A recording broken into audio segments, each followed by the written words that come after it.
আসসালামু আলাইকুম, কেমন আছো সবাই? তো চলো আজকে একটি পাম্পকিন বা মিষ্টি কুমড়া আর্ট করে দেখাই। এখানে এই ভিডিওতে তোমরা তিনটি ড্রয়িং পেয়ে যাবে। আর এটা খুব ইজি ওয়েতে আমি দেখিয়েছি। এটা এইজ তোমার যতই হোক না কেন, মানে তুমি যত ছোট্টটি হও না কেন, তুমি কিন্তু এটা আর্ট করতে পারবে। তো এটার জন্য তুমি একটু লম্বা বরাবর বৃত্তর মতো আর্ট করে নেবে। এটা একটি ডিমের মতো। তারপর প্রত্যেকটা সাইড থেকে একটু বাঁকা বাঁকা করে আর্ট করবো। ভিডিওটি ফলো করলে দেখতে পারবো।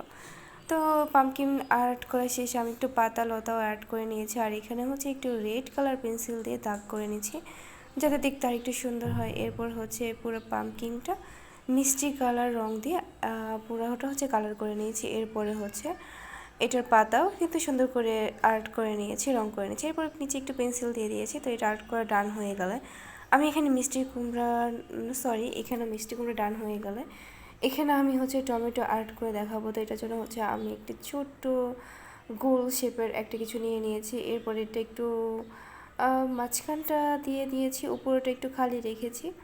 এরপরে আমি একটু এটার ডাল প্লাস পাতা সব কিছু আর্ট করে নিব। তো আর্ট করা হয়ে গেলে আমি পুরোটা দাগ আবার সুন্দর করে দাগ কেটে নিব। তো এটা হয়ে গেল। এরপর আমি পাতা ঠাল আর্ট করে নিয়েছি। তো এটাও ডান হয়ে গেলে এখানে একটু পেন্সিল দিয়ে দিয়েছি যাতে একটু সুন্দর লাগে। এরপর পুরোটা আমি কালার করে নেব। তো এই তো আমার টমেটো ডান। তোমাদের কেমন লেগেছে এটা? তো এরপরে এখানে আমি এখন আর্ট করব আঙ্গুর ফল।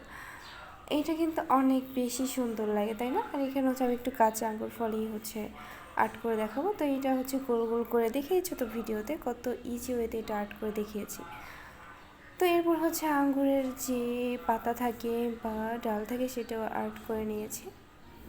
এরপর এটা কালার করে নিব। আর এটা কালার করা কিন্তু খুব ইজি। এখানে তুমি একটু বেশি ডার্ক দিয়ে দিবা যাতে দেখতে একটু বেশি সুন্দর লাগে। তো এটা ডান হয়ে গেলে এখানে তুমি হালকা কালারটা ইউজ করবা, তাহলে এটা কিন্তু অনেক সুন্দর হবে। তো এই তো ডান।